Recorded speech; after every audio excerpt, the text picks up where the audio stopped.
நம்மாழ்வார் எழுதிய புத்தகத்தில் பிரான்ஸ் நாட்டு மண்ணியல் ஆய்வறிஞர் கிளாட் பூரிங்கோ சொல்கிறார். அவர் சொல்கிறார், என் அருமை பிள்ளைகளே, ஓடி வாருங்கள். நம் பூமி தாய், நம் இயற்கை எண்ணெய் சாக கிடக்கிறாள். ஆதியில் நம் பசிக்கு வேட்டையாடினோம். கிழங்குகள், கனிகள், காய்கறிகள் உண்டோம். நம் பூமி தாய் கண்ணி கழியாமல் நம் பூமி கற்போடு இருந்தார். பின்னால் வந்தவர்கள் பணவேட்டை ஆடினார்கள். பணத்திற்காக வேட்டையாடினார்கள். நம் தாய் கற்பழிக்க பட்டுவிட்டாள். அவள் 18 வயதிலேயே பாட்டியாகி விட்டாள். அவளை காப்பாற்ற ஓடி வாருங்கள். நம் அன்னை பூமி தாய் மரணப்படுக்கையில் கிடக்கிறார் என்று சொல்கிறார். இது எவ்வளவு வழி தோய்ந்த வார்த்தைகள் என்பதை நாம் உணர வேண்டும். நம் அண்ணன் காந்தியடிகள் நம் இயற்கை எண்ணெய் பூமி தாய் எல்லா உயிர்களுக்குமானதை தந்து விடுகிறார். ஆனால் மனிதனின் பேராசைக்கு கொடுக்க முடியாமல் தவிக்கிறார். உன் உடல் இரத்த நாளங்கள் போல இந்த பூமி தாய்க்கு இரத்த நாளங்கள், இரத்த நரம்புகள், நதிகள், கைகளிலே ஓர் இடத்தில் இரத்த ஓட்டம் தடைப்பட்டு விட்டால் கை செயலிழந்து விடும். அதுபோல் ஓர் இடத்தில் அணையை கட்டி நீரை தடுத்து விட்டால் அந்த நதி இறந்துவிடும். உங்கள் முன்னோர்கள் அணை கட்டினார்கள், தடுப்பணை கட்டினார்கள். அது நிறைந்த பிறகு மேலே ஏறி ஓடுகிற எங்கள் பாட்டன் கரிகாலன் 1800 ஆண்டுகளுக்கு முன்பு கட்டியது தடுப்பணைதான். அணை கட்டினால் இந்த இடத்திலே நீர்மட்டம் உயரும், மற்ற இடத்திலே நீர் பரவாது.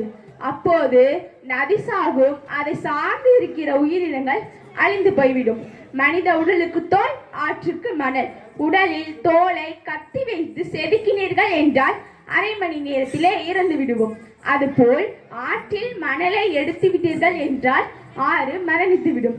10 ஆண்டுக்கு முன்பு காவிரி கரையிலே பாக்கு மரங்கள், தென்னை மரங்கள் கழுத்து முறிந்து இறந்து போனது. தண்ணீர் என்பது மனிதனின் தேவைக்கு மட்டும்தானா? அது உலக உயிர்களின் தேவை. எனக்கு எப்படி நீர் தேவையோ இந்த மரத்துக்கு, செடிக்கு, புல்லுக்கு, யானைக்கு, சிங்கத்துக்கு, ஆடு, கோழி, மாடு, தேனி, வண்ணத்து பூச்சிக்கு எல்லாத்துக்கும் நீர் தேவைதான். உறிஞ்சி உறிஞ்சி நீ தண்ணீரை அடைத்து போத்தலில் விற்கிறாய். தாகம் என்றால் அக்கோஃபினா, தாகம் என்றால் கிண்ட்லே. சிட்டுக்குருவி என்ன செய்யும்? மானும் மயிலும் என்ன செய்யும்?